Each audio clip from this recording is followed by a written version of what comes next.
नमस्कार।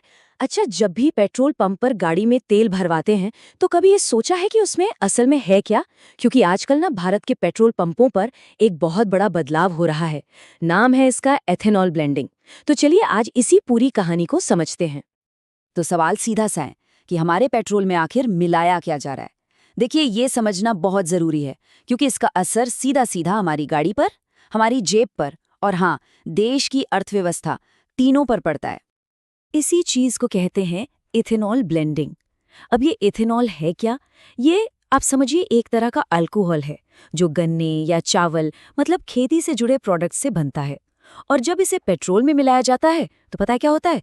हमारी कच्चे तेल पर निर्भरता कम हो जाती है और गाड़ियों से जो प्रदूषण होता है ना, वो भी घटता है। तो ये पर्यावरण के लिए एक बेहतर ईंधन की तरफ एक बहुत बड़ा कदम है। लेकिन रुकिए, ये कहानी सिर्फ भारत की नहीं है।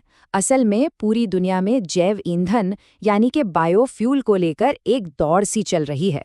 तो चलिए देखते हैं कि दुनिया के बड़े खिलाड़ी इस मामले में आखिर कर क्या रहे हैं। तो देखिए, दुनिया के कुछ बड़े खिलाड़ियों पर नजर डालें। एक तरफ है ब्राजील, वो गन्ने से एथेनॉल बनाता है और लगातार ब्लेंडिंग बढ़ा रहा है। अमेरिका के साथ उसकी जबरदस्त व्यापारिक कंपटीशन भी है। वहीं दूसरी तरफ है अमेरिका, जो मक्के से एथेनॉल बनाने वाला एक बहुत बड़ा उत्पादक है, लेकिन वो भी व्यापारिक विवादों में फंसा हुआ है। और फिर इन सब के बीच आता है भारत, जो अपनी नीतियों में लगातार बदलाव कर रहा है और कह सकते हैं कि घरेलू और वैश्विक दबावों के बीच एक संतुलन बनाने की कोशिश में लगा है। तो मतलब सबसे जरूरी बात यह है कि बायोफ्यूल अब सिर्फ एक एनर्जी का जरिया नहीं रह गया है। नहीं, ये जियोपॉलिटिक्स यानी कि भू राजनीति का एक बहुत ही अहम हिस्सा बन चुका है। देशों के बीच में व्यापार, कंपटीशन, स्ट्रैटेजी सब कुछ इससे जुड़ गया है। अब वापस भारत पर आते हैं, जहां हाल ही में एक बहुत बड़ा पॉलिसी यू टर्न देखने को मिला है। सरकार ने अपने काफी महत्वाकांक्षी इथेनॉल ब्लेंडिंग प्रोग्राम में अचानक से एक बहुत बड़ा बदलाव कर दिया है। सरकार ने पेट्रोल में इथेनॉल मिलाने की जो लिमिट है उसे 20% पर फ्रीज कर दिया है। इसका मतलब फिलहाल इससे ज्यादा इथेनॉल नहीं मिलाया जाएगा। अब यहाँ देखिए, पहले टारगेट था 30% ब्लेंडिंग का। सोचिए ये कितना बड़ा कदम होता। लेकिन अब सरकार ने इस पर रोक लगाकर इसे 20% पर ही सीमित कर दिया है।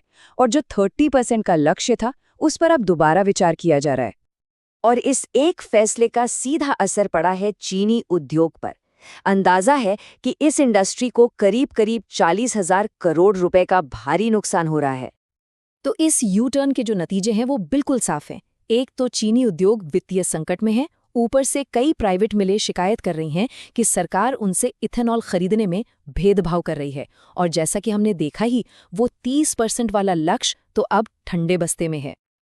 लेकिन हाँ, सरकार ने एक नया रास्ता भी निकाला है। देश में जो अतिरिक्त चावल का भंडार है, उसे अब इथेनॉल बनाने के लिए इस्तेमाल किया जा रहा है।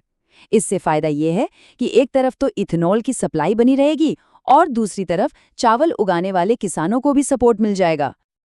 अच्छा, इथेनॉल को लेकर आम लोगों के मन में कई सवाल हैं और कुछ गलतफहमियां भी हैं। तो चलिए, अब जरा सच क्या है, मिथक क्या है और भविष्य की टेक्नोलॉजी क्या कहती है, इस पर एक नजर डालते हैं। सबसे बड़ा मिथक कि इथेनॉल वाला पेट्रोल गाड़ी का माइलेज खत्म कर देता है। देखिए, सच ये है कि माइलेज में थोड़ी कमी जरूर आती है, लेकिन इसके फायदे भी तो हैं। इससे एक तो इंजन साफ रहता है और सबसे जरूरी बात, प्रदूषण काफी कम होता है। तो ये एक तरह का लेन देन या कह लीजिए ट्रेड ऑफ है, जहां थोड़े से माइलेज के बदले एक साफ इंजन और कम प्रदूषण मिलता है। और अब भविष्य की एक बहुत ही रोमांचक बात। आईआईटी बीएचयू और इंटीग्रल यूनिवर्सिटी के वैज्ञानिक एक नई रिसर्च पर काम कर रहे हैं। और पता है वो क्या कह रहे हैं? कि फ्यूचर में हमें पेट्रोल पंप पर एल्गी यानी शैवाल से बना ईंधन भी मिल सकता है। सोचिए जरा। तो ये काम कैसे करता है? दरअसल वैज्ञानिकों ने एक खास तरह के माइक्रोएल्गी की पहचान की है और उससे बायोफ्यूल निकालने का एक नया तरीका विकसित किया है। और ये नतीजा जो है वो भविष्य के लिए एक बहुत ही उम्मीद जगाने वाला एक अल्टरनेटिव फ्यूल सोर्स हो सकता है।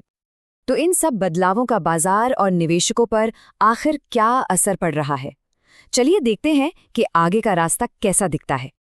तो निवेशकों के लिए संकेत ये हैं कि फिलहाल इथेनॉल से जुड़े जो स्टॉक हैं जैसे कि प्राज इंडस्ट्रीज और चीनी कंपनियों के शेयरों पर भी शॉर्ट टर्म में दबाव है। लेकिन हाँ, एक्सपर्ट्स का ये भी मानना है कि लंबे समय में भारत में बायोफ्यूल की ग्रोथ स्टोरी काफ़ी मजबूत है और ये सेक्टर आगे बढ़ता ही रहेगा। तो आखिर में यही बड़ा सवाल हमारे सामने है कि भारत का ऊर्जा भविष्य किस पर निर्भर करेगा। क्या हम गन्ने की चीनी से इथेनॉल बनाएंगे, अपने अतिरिक्त चावल का इस्तेमाल करेंगे, या फिर शैवाल जैसी भविष्य की टेक्नोलॉजी पर दांव लगाएंगे? इस सवाल का जवाब ही देश की ऊर्जा सुरक्षा का रास्ता तय करेगा।